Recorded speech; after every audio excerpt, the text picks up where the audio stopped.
नमस्कार दोस्तों, मैं डॉक्टर नीतू रानी आपके अपने YouTube channel Saraswati education time में आप सबका फिर से स्वागत करती हूँ। वही मेरी अगली कड़ी हिंदी व्याकरण की समास। हिंदी व्याकरण का जो अगला सेक्शन होगा, पिछले सेक्शन में हमने बताया, हमने वर्ड समझा दिए थे, आपको शब्द समझा दिए थे। अब हम बात करेंगे समास, यानी शब्द की अगली कड़ी क्या बनेगी, समास, जिसे हम इंग्लिश में कंपाउंड के रूप में पढ़ते हैं। जब हम इंग्लिश ग्रामर में जब कोई चीज़ पढ़ते हैं तो उसे क्या कहते हैं, कंपाउंड। वही कंपाउंड हिंदी व्याकरण में क्या बन जाता है, समास। तो देख लेते हैं, चलते हैं, समास क्या होता है। समास दो या दो से अधिक शब्दों के योग से जब एक नए शब्द का निर्माण होता है तो उस योग को, किसके, शब्दों के योग को क्या कहते हैं, समास कहते हैं। यानी शब्दों के योग को समास कहते हैं। दो या दो से अधिक शब्दों के योग को क्या कहते हैं, समास कहते हैं। जैसे कार्य, धन, कुशल, ये दोनों अपने अलग अलग, जैसे कार्य, धन, कुशल यानी कार्य, कुशल, ये देखिए, ये दो शब्द अलग अलग है ना। जैसे कार्य शब्द का अर्थ जैसे काम है ना, और कुशल शब्द का अर्थ होता है योग्य। मैंने बताया था शब्द वो है जिसका अपना एक निश्चित अर्थ होता है। कार्य शब्द जो है इसका अर्थ है यहाँ काम, कुशल शब्द जिसका अर्थ यहाँ पर है योग्य। तो हमारे पास जो शब्द नया बनकर आता है वो है कार्य कुशल, जिसका अर्थ होगा कार्य में कुशल। इसमें जो मैं है, कार्य में कुशल, ये कारक है ना, ये अधिकरण कारक है, विभक्ति है। ये इसमें जो है इसका, इस कारक का क्या हो जाता है, लोप हो जाता है। यानी कारक का लोप रहता है ना। लोप, लोप का मतलब होता है गायब। लोप का मतलब क्या होता है, गायब। तो जहाँ ये विभक्तियां गायब हो जाएं, है ना, वहां पर हम समझ जाते हैं कि ये शब्द कैसा है, इसमें क्या है, समास है। अब हम देखेंगे, समास को समझने से पहले हमें इन कारकों को समझना बहुत ज़रूरी है, यानी इन विभक्तियों को जानना बहुत ज़रूरी है। इसीलिए समास को समझने से पूर्व हमें कारकों का जानना आवश्यक है। तो कारक किसे कहते हैं, देखिए कारक क्या होता है। कारक को हम संस्कृत में विभक्तियों के रूप में जानते हैं। कारक को संस्कृत भाषा में कारक विभक्ति के रूप में हम जानते हैं, है ना, और हिंदी में उसे कारक कहते हैं। वही इंग्लिश में अगर हम इसको देखें तो जो हमारी प्रीपोजिशंस जो होती हैं वो इंग्लिश में जाके प्रीपोजिशंस होती हैं इंग्लिश ग्रामर में, वही हिंदी व्याकरण में वो क्या कहलाती हैं, कारक। जैसे शब्द शब्द के बीच संबंध बताने वाले, क्या बताने वाले, संबंध बताने वाले शब्द क्या कहलाते हैं, कारक कहलाते हैं। शब्दों के बीच कारक लगने से ही शब्द वाक्य में जाकर क्या बन जाता है, पद बन जाता है। जब तक वाक्य से शब्द अलग रहता है और उसमें कारक नहीं लगा होगा तो वो तब तक शब्द बना रहेगा, यानी वर्णों का एक समूह। लेकिन जैसे ही वो वाक्य में जाता है और उसमें कारक फिट हो जाते हैं, यानी कारक और आपके क्रिया ये सब लग जाते हैं, तो वो क्या बन जाता है, पद बन जाता है। इसी तरह कारक की संख्या कितनी है, कारक हमारे हिंदी व्याकरण में 8 हैं, देख सकते हैं आप। उन्हीं को संस्कृत में भी 8 माना जाता है, लेकिन संस्कृत में इनको विभक्तियों के नाम से भी जाना जाता है। इसलिए मैंने दोनों रूप के थ्रू आपके ये चीज़ें, कॉन्सेप्ट जो है क्लियर करने की कोशिश कर रही हूँ। पहला है कर्ता, यानी कर्ता कौन होता है, जो कार्य करने वाला होता है ना, कि राम ने ऐसा कार्य किया, है ना, कि विकास ने ये कार्य किया, जो कोई भी XYZ, उसने ने जो लग गया वहाँ क्या हो जाता है, कर्ता, है ना। तो कर्ता ने। दूसरा है कारक द्वितीय, जिसे हम संस्कृत में द्वितीय विभक्ति कहते हैं। तो दूसरा कारक है कर्म, यानी कोई जो करता है वो कोई काम करता है ना, कि मान लो राम ने खाना खाया, तो कर्म क्या हुआ उसका, खाना। राम ने खाने को खाया, है ना, या किताब को पढ़ा, तो दूसरा हो गया कर्म। तीसरा है करण। करण का मतलब होता है से, है ना, से इन द सेंस कि यहाँ पर जो से आएगा वो सहायता से संबंधित आएगा। यहाँ जो से आएगा वो सहायता के लिए, यानी कि कोई भी कार्य यदि हम कर रहे हैं तो किसी की सहायता से करना। जैसे उससे उसने ये कार्य किया, उसकी सहायता से उसने ये कार्य किया। जैसे राम ने रावण को धनुष से मारा, धनुष से, तो जो धनुष है वो उसका सहायक बन गया, है ना। तो यहाँ पर जो से है करण कारक यानी तृतीय विभक्ति, वो सहायता के संदर्भ में वहाँ से लगेगा। इसी तरह संप्रदान कारक, देखिए ये कारक में चाहती तो अलग उदाहरण के माध्यम से मैं आपको चीज़ें समझा सकती थी, लेकिन इसलिए नहीं समझा रही क्योंकि ये बहुत छोटे से ही आपको सिखा दिए जाते हैं। तो अगर इनको मैं इस बड़े स्तर पर आकर एक्सप्लेन करूँ तो ये आपको खुद से सोचने वाली बात है। ये आपने बचपन में ही पढ़े हैं, है ना, कि कर्ता ने कर्म को करण से संप्रदान के लिए, है ना, कि कोई भी काम किसी के लिए, है ना, कोई एक उद्देश्य होता है उसके लिए किया जाता है। उसी तरह अपादान, अपादान क्या होता है, यहाँ भी से का प्रयोग होता है और करण में भी से का प्रयोग होता है।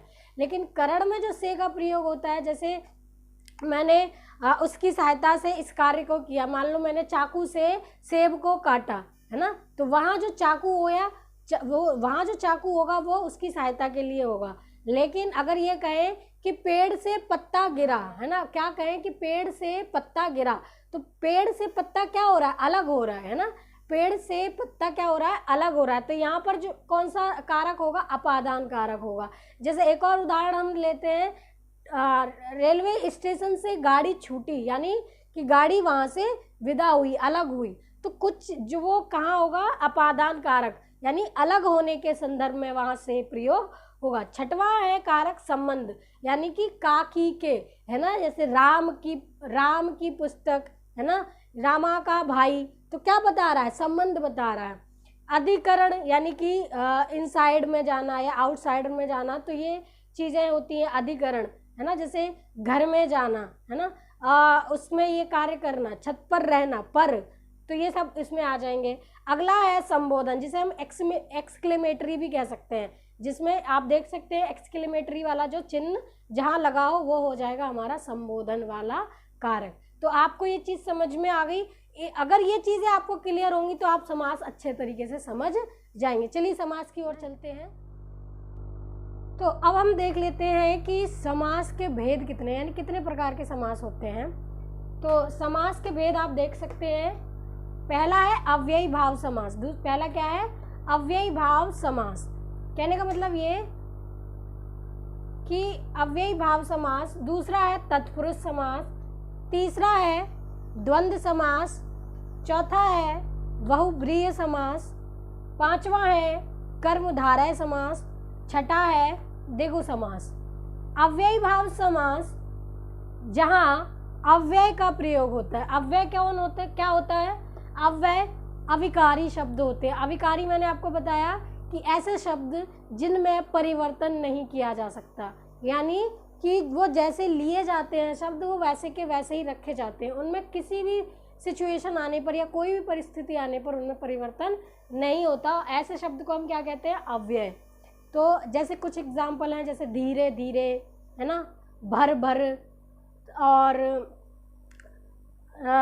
जितने भी गुण के जो विशेषताएं होती है ना, जैसे भर के खाना यानी पेट भर के खाना, तो उसमें जो भर शब्द है वो अव्यय है ना।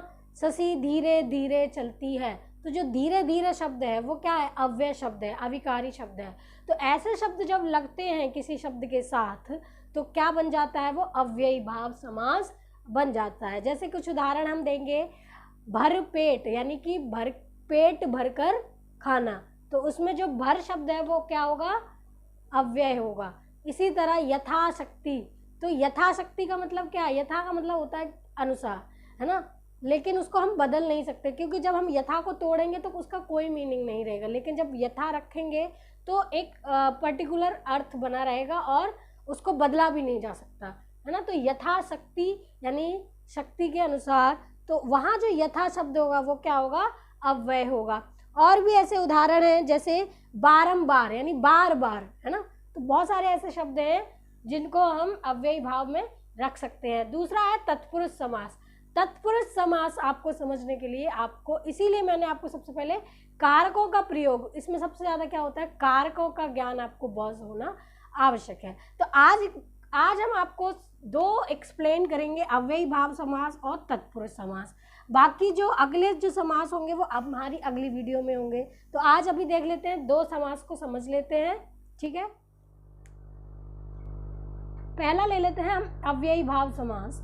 इस समास में दो पद होते हैं जिसे हम पहला पद और दूसरा पद कहते हैं, जैसे प्रथम पद और द्वितीय पद कहते हैं। जैसे हमने समास में जब उदाहरण दिया था कि कार्य कुशल, तो हमने लिखा था ना कार्य प्लस कुशल, तो कार्य जो था वहाँ पर वो प्रथम पद था और कुशल जो है वहाँ पर द्वितीय पद था।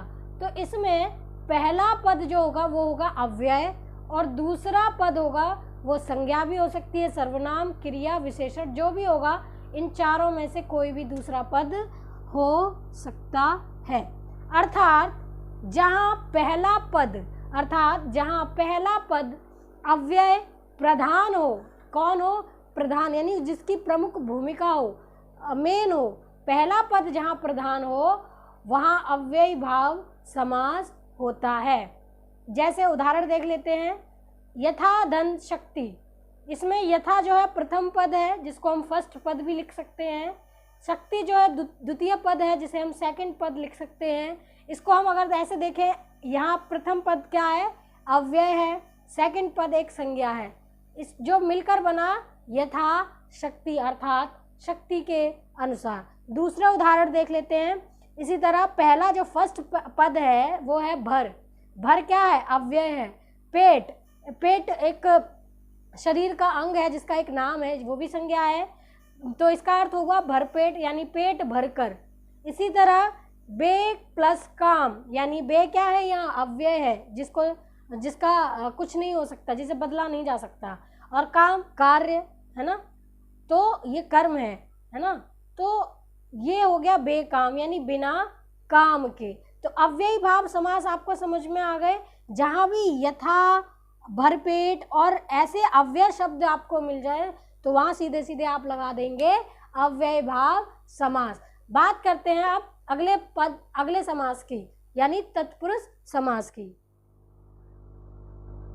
अब बात करते हैं दूसरे समास की जिसका नाम है तत्पुरुष समास। तत्पुरुष समास मैंने आपको बताया था कि उसमें कारकों का प्रयोग होता है। जिस समास का अंतिम पद, जिसे हम उत्तर पद भी कहते हैं, जिसे हम द्वितीय पद भी कहते हैं, जिसे हम सेकंड पद भी कह सकते हैं, वो जब प्रधान हो जाता है तो वहाँ पर हो जाता है तत्पुरुष समास।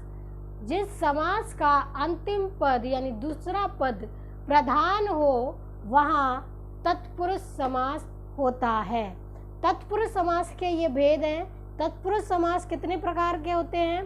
तत्पुरुष समास हमारे पास 6 प्रकार के होते हैं, है ना, जिन्हें संस्कृत में द्वितीय तत्पुरुष, तृतीय तत्पुरुष, चतुर्थ तत्पुरुष के नाम से जाना जाता है। वही हिंदी में उनको हम इस रूप में देख सकते हैं कि कर्म तत्पुरुष, करण तत्पुरुष, संप्रदान तत्पुरुष, अपादान तत्पुरुष, संबंध तत्पुरुष और अधिकरण तत्पुरुष। अब हम एक एक करके इनको समझते चलते हैं कि कर्म तत्पुरुष क्या है, करण तत्पुरुष क्या है, मतलब उनके कौन से शब्द हैं जिन्हें हम पहचान सकते हैं कि इसमें जो है कर्म तत्पुरुष समास है, ऐसे कौन से शब्द हैं जिनमें हम पहचान सकते हैं कि करण तत्पुरुष समास लगा हुआ है। तो चलिए चलते हैं आगे कर्म तत्पुरुष की ओर। तो दूसरा जो हमारे पास जो हमने भेद बताए हैं उनको अब धीरे धीरे एक्सप्लेन कर लेते हैं। जैसे कर्म तत्पुरुष समास, जैसे पहला पद और दूसरा पद यानी फर्स्ट पद और सेकंड पद, जहाँ दूसरा पद प्रधान होते चले जाएं यानी प्रमुख होते जाएं वहाँ तत्पुरुष समास होता है।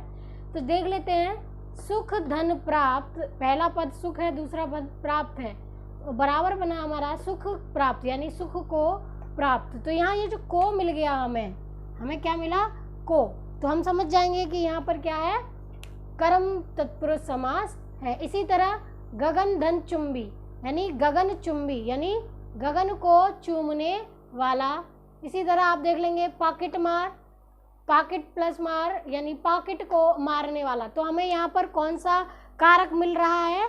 को कारक मिल रहा है। तो हमारा यहाँ कौन सा हो जाएगा? कर्म तत्पुरुष समास। इसी तरह और देख लेते हैं करण तत्पुरुष, दूसरा है करण तत्पुरुष, यानी पहला पद है नेत्र, दूसरा पद है हीन, है ना। तो हमारे पास आया नेत्रहीन, तो हमें मिल जाएगा नेत्र से हीन। इसी तरह से हमें मिल जाएगा रस धन भरा यानी रस भरा, रस से भरा। इसी तरह करुणा प्लस पूर्ण अर्थात करुणापूर्ण मिलेगा हमें करुणा से पूर्ण। हम सीधे सीधे लगा देंगे करण तत्पुरुष समास। इसी तरह संप्रदान तत्पुरुष, इसमें हम मिल जाएंगे। अब तो आपको धीरे धीरे सारी चीज़ें समझ में आने लगी होगी। जहाँ भी हम अर्थ निकालते हैं और अर्थ में हमें ये जो मिलने लगे कारक जब मिल जाए तो हम समझ जाएंगे कि यहाँ पर क्या है, तत्पुरुष समास है। तत्पुरुष समास जैसे देश धन भक्ति, यहाँ हम देख रहे हैं दो पद हैं, देश पद और भक्ति पद, यानी दो शब्द हैं। पहला शब्द है जिसे हम पद कह रहे हैं यहाँ, क्योंकि यहाँ कारक, इसमें कारक लगा हुआ है और इनका लोप रहता है, कारकों का लोप रहता है। सुख को प्राप्त यानी यहाँ को का लोप है। गगनचुंबी, यहाँ भी को का लोप है। इसी तरह देशभक्ति में क्या है, देश के लिए भक्ति, अर्थ क्या है, देश के लिए भक्ति। हमें यहाँ के लिए वाला लोप मिल गया, यानी देश के लिए भक्ति। तो हम सीधे सीधे लगा देंगे यहाँ तत्पुरुष समास है। कौन सा? संप्रदान तत्पुरुष समास है। रसोई घर यानी रसोई के लिए घर, हमें मिल जाएगा के लिए। इसी तरह विद्यालय, विद्याधन आलय यानी विद्या के लिए आलय। इस प्रकार हम देख रहे हैं कि कैसे तत्पुरुष समास के इस तरीके से उदाहरण आपको एक एक करके कारकों से आप मिल जाएंगे, है ना। अर्थ निकालेंगे, कारक ढूंढेंगे और सीधे सीधे तत्पुरुष समास लगा देंगे। चलिए अगले जो बच गए हैं उनको कर लेते हैं। अगला है अपादान तत्पुरुष, यानी कि से अलग होने वाले संदर्भ में। अब हम देख लेते हैं पथ धन भ्रष्ट, यानी पथ भ्रष्ट। हमें क्या मिला? पथ से भ्रष्ट, यानी कि वो अपने पथ से चला गया है, भ्रष्ट हो गया है। तो हमें क्या मिल गया? से। तो हमें मिल जाएगा अपादान तत्पुरुष। इसी तरह चिंता धन मुक्त, यानी मुक्त यहाँ प्रधान है, यहाँ भ्रष्ट प्रधान था, तो हमें मिलेगा चिंता मुक्त, यानी चिंता से मुक्त। जैसे जैसे अर्थ निकालते चले जाएंगे हमारे पास अपने आप ये चीज़ें, समस्याएं सॉल्व होती चली जाएंगी। हमारे पास देखिए यहाँ पर ये जो शब्द बना, हमारा नया जो शब्द बन के आया, वहाँ से ये लोप है, गायब है। अगर हम अप्रत्यक्ष रूप से ढूंढें तो हमें ये मिल जाएंगे, अगर हम इनके अर्थ ढूंढें तो। इसी तरह संबंध तत्पुरुष समास अगर आप देखें तो जो कि हमें बताते हैं का, की, के रूप में। तो हमारे पास शब्द है, एक पद है, पहला पद है गंगा, दूसरा पद है जल। दोनों को मिलाकर यानी दो शब्दों को मिलाकर क्या कौन सा पद मिला? गंगा जल। इसमें कौन सी विभक्ति गायब है? का, यानी संबंध तत्पुरुष गायब है, संबंध कारक जो है गायब है। तो हम समझ जाएंगे कि यहाँ संबंध तत्पुरुष है गंगा का जल, है ना। इसी तरह अन्नदाता, अन्न का दाता, है ना, हमें क्या मिल जाएगा? का। राम राज्य, राम का राज्य। लोकनायक, लोक का नायक।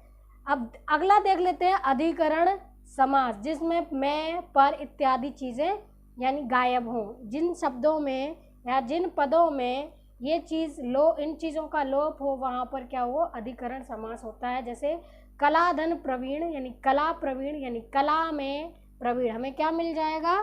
कला में प्रवीण। माफ़ करना, मेरा ये जो है इंक आज ख़त्म हो गया है और इस वजह से थोड़ा सा आपको कम दिख रहा होगा। पुरुष धन उत्तम, पुरुषोत्तम, जिसे हम कहते हैं पुरुषों में उत्तम। इसमें इसका अर्थ क्या होगा? पुरुषों में उत्तम। तो हम देख लेते हैं कि ये मैं, का, की, के, से, तो इस तरीके से हमें कारकों की सहायता से जो है हम तत्पुरुष समास को हल कर सकते हैं। अगर परीक्षा में तत्पुरुष समास का अगर कोई एग्जाम्पल आता है ना, कोई शब्द अगर आपको दे दिया जाए कि इस समास में, उसमें ऑप्शन देंगे, एक शब्द दे देंगे, मान लो गगनचुंबी शब्द दे दिया, है ना, और कहा जाए कि बताइए इसमें कौन सा समास है, और आपके पास ऑप्शन होंगे तत्पुरुष समास, आपके पास ऑप्शन होंगे तत्पुरुष समास, अव्ययी भाव समास, अव्ययी है ना। फिर दे देगा कर्मधारय, ये 4 ऑप्शन आपको देगा, या द्वंद्व समास, ये 4-5 ऑप्शन आपको देगा और पूछेगा कि बताइए इसमें ये गगनचुंबी जो शब्द है वो किस समास का उदाहरण है। तो आप सीधे सीधे लगा देंगे ये तत्पुरुष समास का एग्जाम्पल है। ये शब्द कहाँ से लिया गया है? तत्पुरुष समास से। अगर हम नहीं समझ पे आ रहे हैं तो आप इसको अर्थ निकाल के देखेंगे। वहाँ गगन, धन, चुंबी, और हमने जो इसमें खोया हुआ है तो गगन को चूमने वाला, यानी कौन सा है यहाँ? करम तत्पुरुष समास, यानी द्वितीय समास, यहाँ पर द्वितीय तत्पुरुष समास हमें यहाँ पर देखने को मिल जाएगा। तो आज का आपको हमारा वीडियो कैसा लगा? आई होप आपको चीज़ें अच्छे से समझ में आई होंगी। तो आपको चीज़ें कैसे समझ में आई, उदाहरण कैसे लगे, चीज़ें मतलब जो व्याख्या है समास की, समास क्या होता है, उसके भेद कितने प्रकार के हैं, उन भेदों को कैसे समझा है आपने, मुझे ज़रूर कमेंट बॉक्स में बताइए। आपको उदाहरण से चीज़ें समझ में आ रही हैं वो भी मुझे कमेंट बॉक्स में लिखकर ज़रूर बताइए। और मेरे वीडियो को लाइक, शेयर, कमेंट करना ना भूलें। साथ ही साथ सब्सक्राइब ज़रूर करते रहिए। और जो लोग नए जुड़ रहे हैं, जो भी व्यूवर मेरे साथ नए जुड़े हैं, वो प्लीज़ मेरे चैनल को ज़रूर सब्सक्राइब करें। और साथ ही साथ जो बेल आइकन है उसको ज़रूर दबा लें ताकि मेरी आगे आने वाली वीडियो का नोटिफिकेशन आपको जल्दी ही मिलता रहे। चलिए आज के लिए बस इतना ही। धन्यवाद।